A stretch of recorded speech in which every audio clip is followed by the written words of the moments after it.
Kabanata 80, sa libingan ni Jose. Sa wakas ay nakapahinga na si Jesus.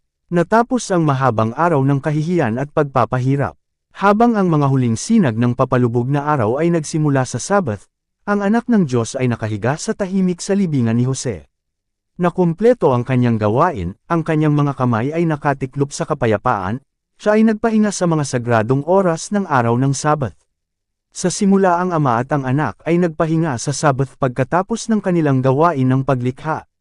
Nang, ang langit at ang lupa ay natapos, at ang lahat ng natatanaw doon, Genesis Kapitulo 2 versikulo 1, ang lumikha at lahat ng makalangit na nilalang ay nagalak sa pagmumuni-muni sa maluwalhating tanawin. Ang mga bituin sa umaga ay sabay-sabay na umaawit, at ang lahat ng mga anak ng Diyos ay sumigaw sa kagalakan. Job Kapitulo 38 versikulo 7. Ngayon si Jesus ay nagpahinga mula sa gawain ng pagtubos, at kahit na may kalungkutan sa mga nagmahal sa kanya sa lupa, may kagalakan sa langit. Maluwalhati sa mga mata ng mga makalangit na nilalang ang pangako ng hinaharap. Isang ibinalik na nilalang, isang lahi na tinubos, na ang pagsakop sa kasalanan ay hinding-hindi mahuhulog, ito, ang resulta na damaloy mula sa natapos na gawain ni Kristo, nakita ng Diyos at ng mga anghel. Sa tagpong ito, ang araw kung saan nagpahinga si Jesus ay walang hanggan. Sapagkat, ang kanyang gawa ay sakdal, at, anuman ang gawin ng Diyos, ito ay magiging magpakailanman. Deuteronomio Kapitulo 32 versikulo 4, Ecclesiastes 14 minuto pasado alas 3. Kapag magkakaroon ng pagsasauli ng lahat ng mga bagay, na sinalita ng Diyos sa pamamagitan ng bibig ng lahat ng kanyang mga banal na propeta mula ng pasimula ng sanglibutan, mga gawa Kapitulo 3 versikulo 21, ang Sabbath ng paglikha, ang araw kung saan humiga si Jesus sa libingan ni Jose, ay magiging araw pa rin ng pahinga at pagsasaya. Magsasama-sama ang langit at lupa sa papuri, bilang, mula sa isang Sabbath hanggang sa isa pa. Isayas Kapitulo 66 versikulo 23, ang mga bansa ng mga naligtas ay yuyuko sa masayang pagsamba sa Diyos at sa Kordero. Sa pangwakas na mga kaganapan sa araw ng pagpapako sa krus, ang bagong katibayan ay ibinigay sa katuparan ng propesya, at bagong patuto ang ibinigay sa pagka-Diyos ni Kristo. Nang ang kadiliman ay naalis na mula sa krus, at ang namamatay na sigaw ng tagapagligtas ay nabigkas, kaagad na narinig ang ibang tinig, na nagsasabi, tunay na ito ang anak ng Diyos. Mateo Kapitulo 27 versikulo 54. Ang mga salitang ito ay sinabi sa walang pag-ulong na tono. Lahat ng mata ay napalingon upang makita kung saan sila nanggaling. Sino ang nagsalita? Ito ay ang centurion, ang sundalong Romano. Ang banal na pagtitiis ng tagapagligtas, at ang kanyang biglaang kamatayan, kasama ang sigaw ng tagumpay sa kanyang mga labi, ay humanga sa pag-anong ito. Sa bagbog, bilang katawan na nakasabit sa krus, nakilala ng centurion ang anyo ng anak ng Diyos. Hindi niya mapigil ang ipagtapat ang kanyang pananampalataya, kaya't muling ibinigay ang katibayan na makikita ng ating manunubos ang paghihirap ng kanyang kaluluwa. Sa mismong araw ng kanyang kamatayan, tatlong lalaki, na lubhang magkaiba sa isa't isa, ay nagpahayag ng kanilang pananampalataya, siya na nag-utos sa Romanong bantay, siya na nagpasan ng krus ng tagapagligtas, at siya na namatay sa krus sa kanyang tagiliran. Pagsapit ng gabi, isang hindi makalupa na katahimikan ang sumalubong sa Kalbaryo. Ang mga tao ay naghiwa-hiwalay, at marami ang nagbalik sa Jerusalem na lubhang nagbago ng espiritu mula sa kung ano sila noong umaga. Marami ang dumagsa sa pagpapako sa krus dahil sa kuryosidad, at hindi sa pagkapuot kay Kristo. Naniniwala pa rin sila sa mga akusasyon ng mga pari, at tiningnan si Kristo bilang isang makasalanan. Sa ilalim ng isang hindi likas na pananabik nakipagkaisa sila sa mga mandurumog sa pagmumura laban sa kanya. Ngunit nang ang lupa ay nababalot ng kadiliman, at sila ay napagbintangan ng kanilang sariling mga budi, sila ay nadama na nagkasala sa isang malaking pagkakamali. Walang biro o panunuya ang narinig sa gitna ng nakakatakot na karinglan, at nang ito ay itinaas, sila ay nagtungo sa kanilang mga tahanan sa mataimtim na katahimikan. Sila ay kumbinsido na ang mga paratang ng mga pari ay hindi totoo, na si Jesus ay hindi nagpapanggap, at pagkaraan ng ilang linggo, nang mang-aral si Pedro noong araw ng Pentecosts, kabilang sila sa libo-libo na naging mga nagbalik loob kay Kristo. Ngunit ang mga pinunong Hudyo ay hindi nagbago sa mga pangyayaring kanilang nasaksihan. Ang kanilang pagkamuhi kay Jesus ay hindi pa rin hamina. Ang kadilimang bumalot sa lupa sa pagkakapako sa krus ay hindi masiksik kaysa sa bumabalot pa rin sa isipan ng mga pari at mga pinuno. Sa kanyang pagsilang ay nakilala ng bituin si Kristo, at pinatnubayan ang mga pantas sa sabsaban kung saan siya nakahiga. Nakilala siya ng mga hukbo ng langit, at umawit ng kanyang papuri sa mga kapatagan ng Bethlehem. Nakilala ng dagat ang kanyang tinig, at sinunod ang kanyang utos. Nakilala ng sakit at kamatayan ang kanyang awtoridad, at ibinigay sa kanya ang kanilang biktima. Nakilala siya ng araw, at nang makita ang kanyang namamatay na dalamhati, itinago ang mukha ng liwanag nito. Nakilala siya ng mga bato, at nang inag sa mga pira-piraso sa kanyang sigaw. Ang walang buhay na kalikasan ay nakilala si Kristo, at nagpatotoo sa kanyang pagka-Diyos. Ngunit hindi kilala ng mga saserdote at mga pinuno ng Israel ang anak ng Diyos. Ngunit ang mga saserdote at mga pinuno ay hindi nagpapahinga. Natupad nila ang kanilang layunin sa pagpatay kay Kristo, ngunit hindi nila nadama ang pakiramdam ng tagumpay na inaasahan nila. Kahit na sa oras ng kanilang maliwanag na tagumpay, hinuras sila ng mga pagdududa kung ano ang susunod na mangyayari. Narinig nila ang sigaw, "Tapos na. Ama, sa iyong mga kamay ay ipinagtatagubilan ko ang aking espiritu." Juan Kapitulo 19 versikulo 30, Lucas Kapitulo 23 versikulo 46. Nakita nila ang mga bato na napunit, at naramdaman ang malakas na lindol, at sila ay hindi mapakali at hindi mapalagay. Naiinggit sila sa impluensya ni Kristo sa mga tao noong nabubuhay sila, naiinggit sila sa kanya kahit sa kamatayan.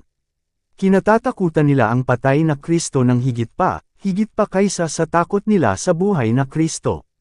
Nangangamba sila na ang atensyon ng mga tao ay may direkta pa sa mga kaganapang dumalo sa kanyang pagpapako sa krus. Natatakot sila sa mga resulta ng trabaho sa araw na iyon. Hindi sa anumang dahilan ay nananatili nila ang kanyang katawan sa krus sa panahon ng Sabbath. Ang Sabbath ay nalalapit na, at ito ay isang paglabag sa kabanalan nito para sa mga katawan na ibitin sa krus. Kaya, ginamit ito bilang isang dahilan, hiniling ng nangungunang mga Hudyo kay Pilato na madawiin ang pagkamatay ng mga biktima, at alisin ang kanilang mga katawan bago lumubog ang araw. Si Pilato ay hindi gusto gaya nila na ang katawan ni Jesus ay manatili sa krus. Ang kanyang pagsang-ayon ay nakuha, ang mga paa ng dalawang magnanakaw ay binali upang mapabilis ang kanilang kamatayan, ngunit si Jesus ay natagpuang patay na. Ang mga bastos na kawal ay nanlambot sa kanilang narinig at nakita tungkol kay Kristo, at sila ay pinigilan sa pagbali sa kanyang mga paa. Kaya sa pag-aalay ng kordero ng Diyos ay natupad ang batas ng Paskwa, wala silang iiwan ni Yaon hanggang sa umaga, o baliin ang alinmang buto ni Yaon, ayon sa lahat ng mga ordinansa ng Paskwa ay kanilang ipangangyari. Bilang 12 minuto pasado 9 ang mga pari at mga pinuno ay namangha nang makitang si Kristo ay patay na. Ang kamatayan sa pamamagitan ng krus ay isang matagal na proseso, mahirap matukoy kung kailan tumigil ang buhay. Ito ay isang hindi narinig na bagay para sa isang tao na mamatay sa loob ng 6 na oras ng pagpapako.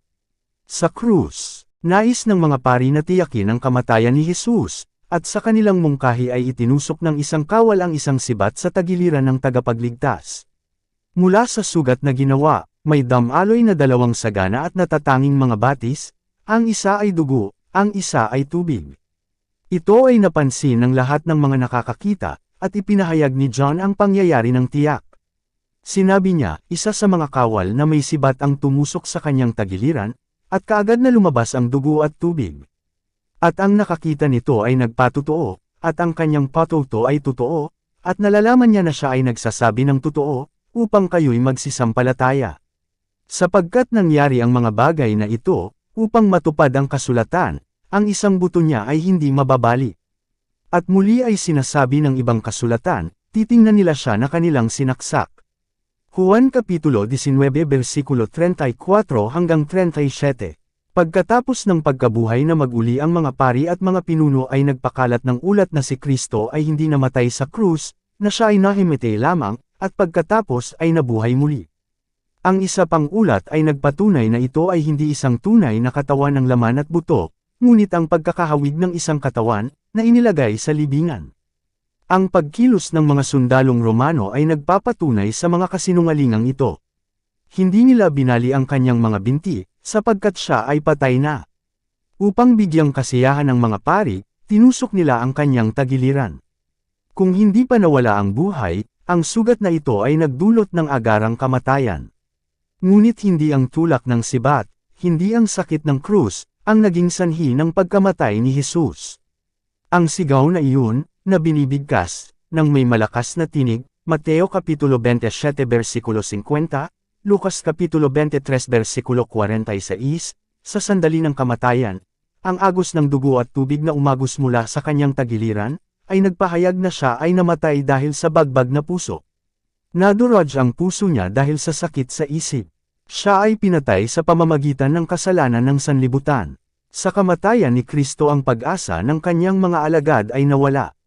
Tiningnan nila ang kanyang nakapikit na talukap at nakayukong ulo, ang kanyang buhok na nababalot ng dugo, ang kanyang butas na mga kamay at paa, at ang kanilang dalamhati ay hindi maipaliwanag. Hanggang sa huli ay hindi sila naniwala na siya ay mamamatay, halos hindi sila makapaniwala na siya ay talagang patay na.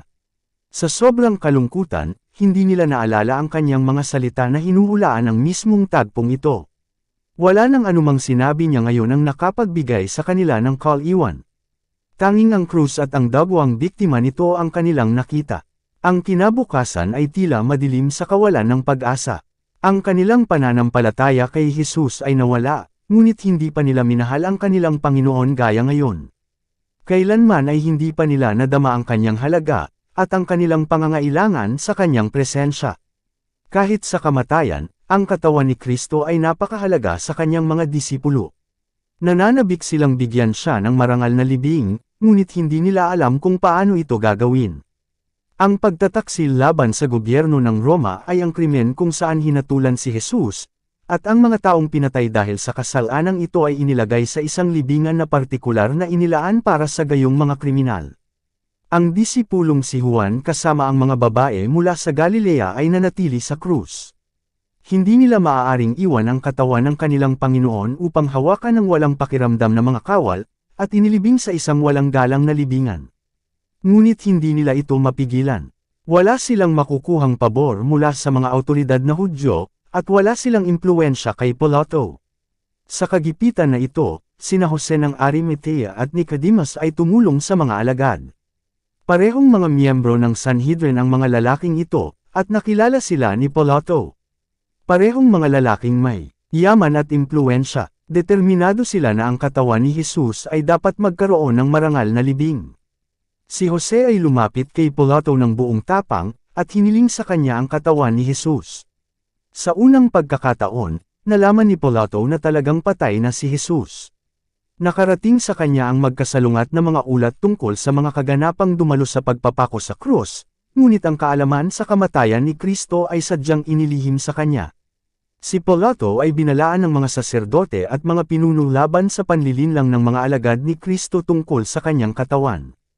Nang marinig ang kahilingan ni Jose, kaya't ipinatawag niya ang senturyo na namamahala sa krus, at nalaman ng may katiyakan ang kamatayan ni Jesus. Kinuha rin niya mula sa kanya ang isang ulat ng mga eksena sa Kalbaryo, na nagpapatunay sa patuto ni Joseph. Ang kahilingan ni Joseph ay pinagbigyan.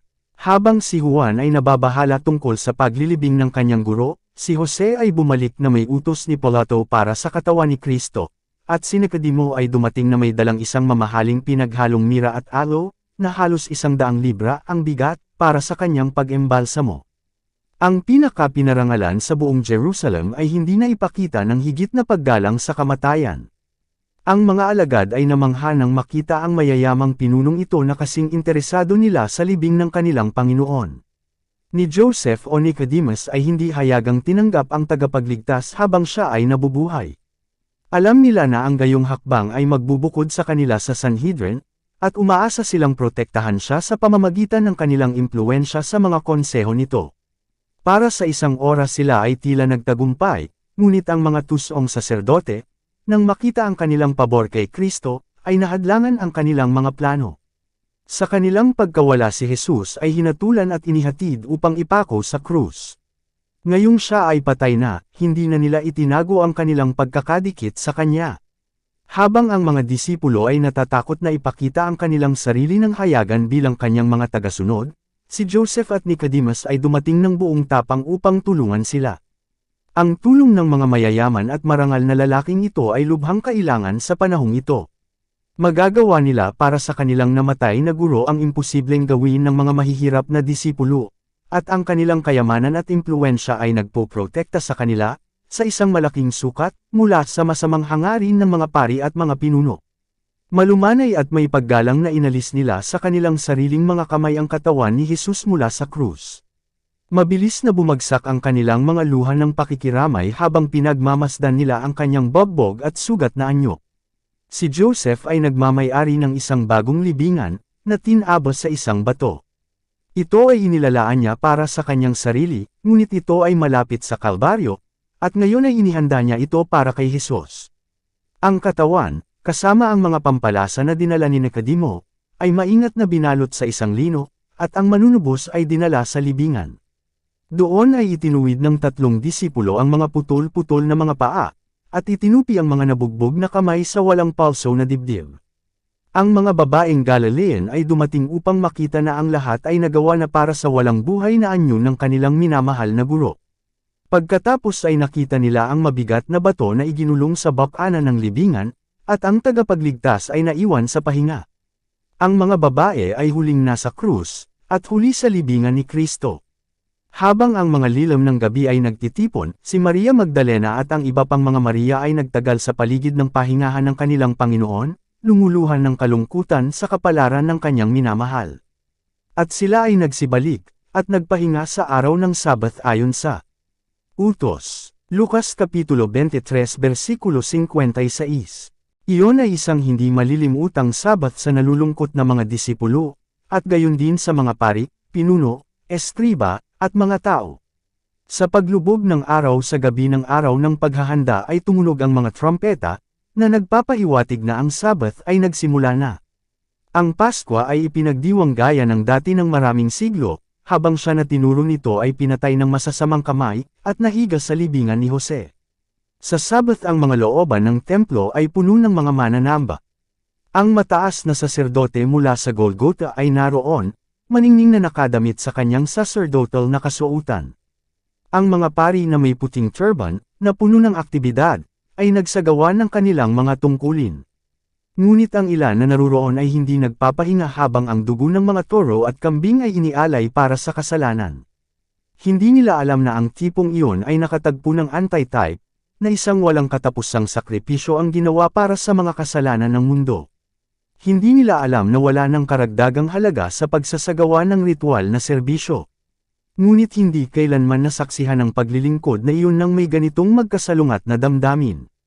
Ang mga trompeta at mga instrumentong pangmusika at ang mga tinig ng mga mang-aawit ay kasing lakas at malinaw gaya ng dati. Ngunit ang isang pakiramdam ng kakaiba ay lumaganap sa lahat. Sunod-sunod na nagtatanong tungkol sa kakaibang pangyayaring naganap. Hanggang ngayon ang pinakabanal na lugar ay sagradong binabantayan mula sa panghihimasok. Ngunit ngayon ay bukas na ito sa lahat ng mata. Ang mabigat na tabing ng tapiserya, na gawa sa purong lino, at maganda ang pagkayari sa ginto, iskarlata, at lila, ay napunit mula sa itaas hanggang sa ibaba. Ang lugar kung saan nakipagpulong si Jehovah sa mataas na saserdote, upang ipahayag ang kanyang kaluwalhatian, ang lugar na naging sagradong silid ng pagdinig ng Diyos, ay bukas sa bawat mata, isang lugar na hindi nakinilala ng Panginoon. Sa mapanglo na mga presentasyon ang mga pari ay naglingkod sa harap ng dambana. Ang pagsisiwalat ng sagradong misteryo ng pinakabanal na lugar ay nagpuno sa kanila ng pangamba sa darating na kalamidad. Maraming isipan ang abala sa mga kaisipang sinimulan ng mga eksena sa Kalbaryo. Mula sa pagpapako sa krus hanggang sa pagkabuhay na maguli, maraming mga mata na walang tulog ang patuloy na nagsasaliksik sa mga hula. Ang ilan ay upang malaman ang buong kahulugan ng kapistahan na kanilang ipinagdiriwang noon. Ang ilan ay nakahanap ng katibayan na si Jesus ay hindi kung ano ang kanyang inaangkin, at ang iba na may malungkot na puso ay naghahanap ng mga patunay na siya ang tunay na Mesiyas. Bagamat naghahanap na may iba't ibang bagay na nakikita, lahat ay nahatulan ng parehong katotohanan. Ang propesya na iyon ay natupad sa mga pangyayari sa nakalipas na ilang araw, at na ang ipinako sa krus ay ang manunubos ng mundo. Marami na noong panahong iyon ay nagkakaisa sa paglilingkod ay hindi na muling nakibahagi sa mga ritual ng Pasko. Marami maging sa mga pari ay nahatulan ng tunay na katangian ni Jesus.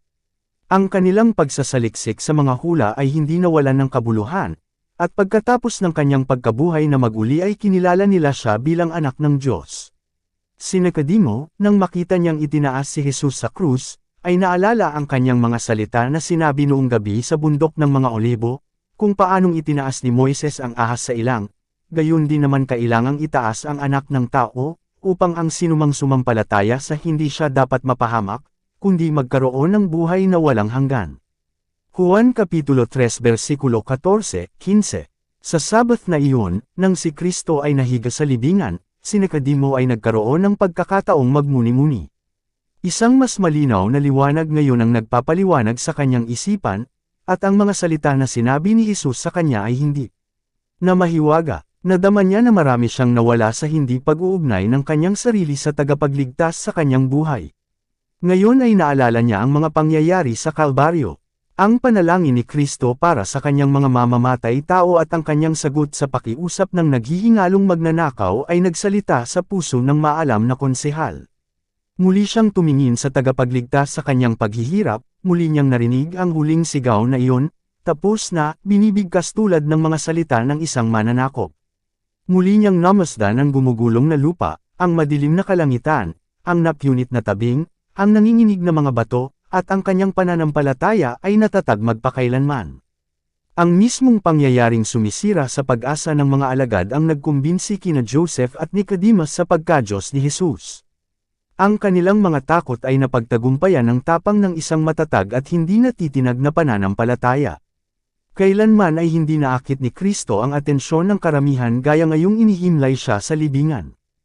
Ayon sa kanilang kaugalian, dinala ng mga tao ang kanilang mga may sakit at nagdurusa sa mga korte ng templo, nagtatanong, sino ang makapagsasabi sa atin tungkol kay Jesus ng Nazareth? Marami ang dumating mula sa malayo upang mahanap siya na nagpagaling ng mga may sakit at bumuhay ng mga patay. Sa bawat panig ay narinig ang sigaw, gusto namin si Kristo na tagapagpagaling. Sa pagkakataong ito ang mga inaakalang nagpapakita ng mga indikasyon ng ketong ay sinuri ng mga saserdote. Marami ang napilitang marinig ang kanilang mga asawa, o mga anak na binibigkas na may ketong, at nakatakdang umalis mula sa kanlungan ng kanilang mga tahanan at pangangalaga ng kanilang mga kaibigan, upang bigyan ng babala ang estranghero na may malungkot na sigaw, marumi, marumi. Ang magiliw na mga kamay ni Jesus ng Nazareth, na hindi tumanggi na hawakan sa pagpapagaling ng kasuklam-suklam na ketungin, ay nakatiklop sa kanyang dibdib.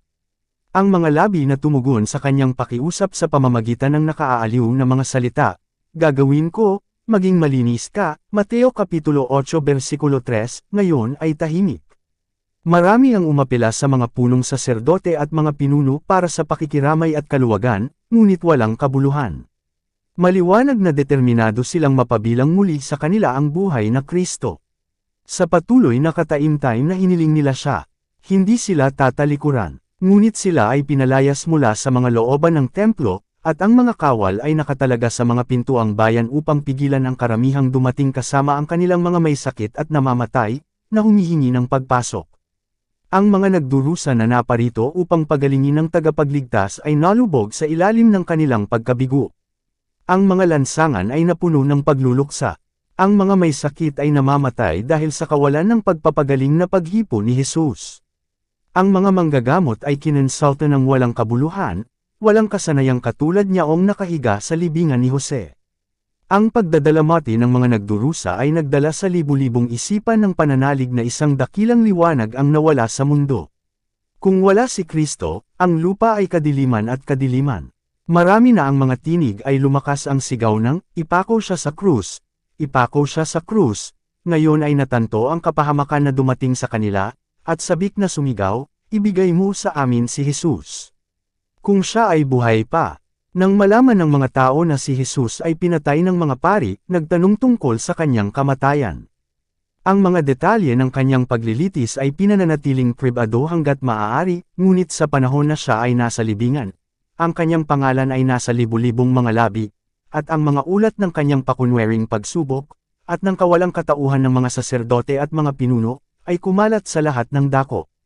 Sa pamamagitan ng mga taong may talino ang mga pari at pinunong ito ay tinawag upang ipaliwanag ang mga propesya ng lumang tipan tungkol sa Mesiyas, at habang sinusubukang magbalangkas ng ilang kasinungalingan bilang tugon, sila ay naging parang mga taong baliw. Ang mga hula na nagtuturo sa mga pagdurusa at kamatayan ni Kristo ay hindi nila maipaliwanag, at maraming nagtatanong ang kumbinsido na ang kasulatan ay natupad na. Ang paghihiganti na inakala ng mga pari ay napakatamis ay kapitan na sa kanila. Alam nila na sila ay nakakatugon sa matinding pagtuligsa ng mga tao, alam nila na ang mismong mga naimpluwensyahan nila laban kay Jesus ay nasisindak na ngayon sa kanilang sariling kaiyahiyang gawain. Ang mga pari na ito ay sinubukang paniwalaan si Jesus na isang manlilinlang, ngunit ito ay walang kabuluhan. Ang ilan sa kanila ay nakatayo sa tabi ng libingan ni Lazarus, at nakita ang mga patay na binuhay muli. Nang inig sila sa takot na si Kristo mismo ay mabubuhay mula sa mga patay, at muling magpapakita sa harap nila. Narinig nilang ipinahayag niya na may kapangyarihan siyang ailay ang kanyang buhay at kunin itong muli. Naalala nila na sinabi niya, "Gibain ang templong ito, at sa 3 araw ay itatayo ko ito." Juan Kapitulo 2 versikulo 19. Sinabi sa kanila ni Judas ang mga salitang sinabi ni Jesus sa mga disipulo habang nasa huling paglalakbay patungong Jerusalem, "Narito, umaahon tayo sa Jerusalem, at ang anak ng tao ay ipagkakanulo sa mga punong saserdote at sa mga eskriba, at siya'y hahatulan nila ng kamatayan, at siya'y ibibigay sa mga gentil upang siya'y kutsain, at hampasin, at ipako sa krus, at sa 3 araw ay mabubuhay siyang muli." Mateo Kapitulo 20 versikulo 18-19. Nang marinig nila ang mga salitang ito, sila ay nanunuya at nanunuya. Ngunit ngayon ay naalala nila na ang mga hula ni Kristo ay natupad na. Sinabi niya na siya ay muling babangon sa 3 araw, at sino ang makapagsasabi na hindi rin ito mangyayari? Gusto nilang isara ang mga kaisipang ito, ngunit hindi nila magawa. Tulad ng kanilang ama, ang dyablo, sila ay naniwala at nanginig. Ngayon na ang siklab ng kaguluhan ay lumipas na, ang larawan ni Kristo ay pumasok sa kanilang mga isipan. Nakita nila siya habang siya ay nakatayong matahimik at walang reklamo sa harap ng kanyang mga kaaway, na nagdurusa ng walang bulong sa kanilang mga panunuya at pang-aabuso. Ang lahat ng mga pangyayari sa kanyang pagsubok at pagpapako sa krus ay bumalik sa kanila na may matinding pananalig na siya ang anak ng Diyos. Nadama nila na siya ay maaaring sa anumang oras ay tumayo sa harap nila, ang akusado upang maging tagapag-akusa, ang hinatulan upang humatol, ang mga pinatay upang humingi ng katarungan sa pagkamatay ng kanyang mga pumatay. Maaari silang magpahinga ng kaunti sa Sabbath. Bagamat hindi sila lumampas sa hangganan ng isang gentil dahil sa takot sa karumihan, gayunpaman sila ay nagsagawa ng isang konseho tungkol sa katawan ni Kristo. Ang kamatayan at ang libingan ay dapat hawakan siya na kanilang ipinako sa krus.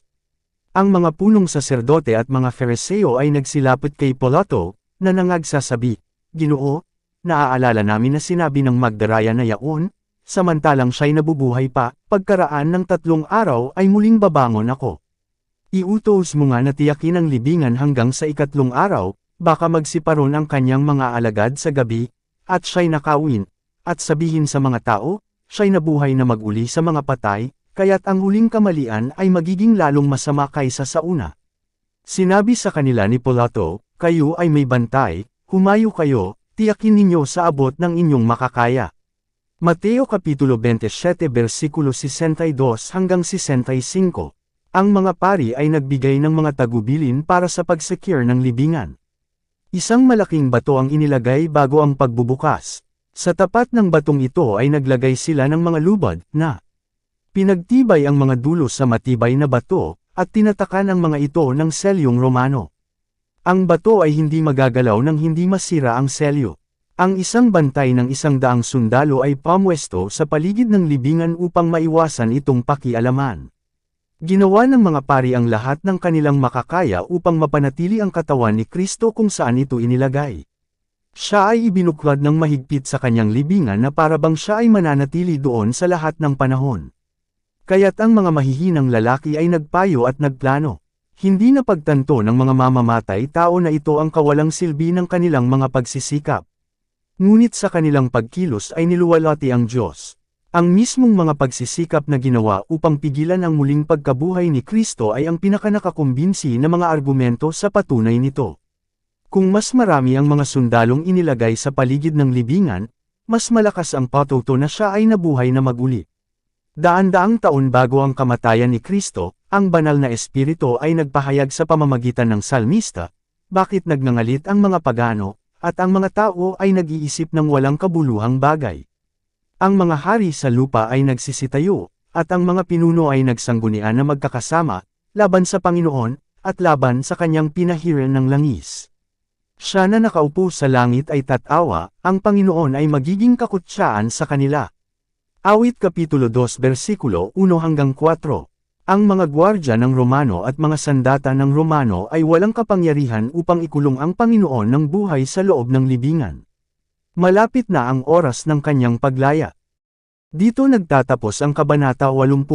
Para updated ka sa susunod na kabanata, ay huwag kalimutang mag-subscribe, mag-follow at mag-share sa ating channel Renilab TV. Maraming salamat po.